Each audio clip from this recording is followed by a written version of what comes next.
मध्ये हे लोक जे इथलचं वातावरण जे भीतीचं वातावरण निर्माण असतं नेहमी इथं घाबरलेली माणसं असतात की कधी डोंगर कोसळेल, कधी पाणीचा प्रवाह वाढेल, कधी घरं तुटेल, कधी दगड पडेल, कधी काय पडेल, या गोष्टीचा नेहमी. आणि झाड जो आहे आता कमीत कमी 1 वर्षाला या झाडाला 1 वर्ष झाल्यामुळे ते झाड पर्यंत ते किती वेळा आम्ही निवेदन देऊन सुद्धा महानगरपालिकेला त्याचा अजून काहीतरी कारवाई केलेली नाही. ती झाड असंच आहे, कारण की हे झाड पडल्यानंतर कमीत कमी 10-15 घरं घेऊन जाणार आणि आम्ही निवेदन देऊन सुद्धा पण याच्यावर काहीच कारवाई झालेली नाही.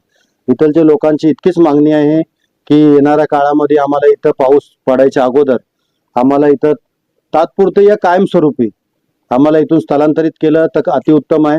लोकांना पण बरं वाटेल आणि इथं कुठली जीविहानी होण्याची टाळणार.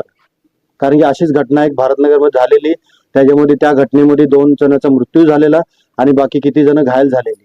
त्या लोकांमध्ये सर्वांना इथं म्हाडाचे जे घर आहे त्या घरामध्ये यांना स्थलांतरित करण्यात आलं.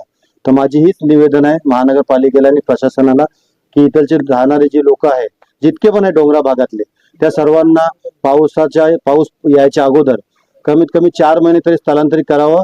माझी तर हीच मागणी आहे की कमीत कमी यांना तुमची महानगरपालिकेची कुठली योजना नाही पण अशी कुठली तरी योजना अशी पॉलिसी तयार करून येथलच्या लोकांना कायमस्वरूपी घरं देण्यात यावी अशी मी मागणी करतो आणि हा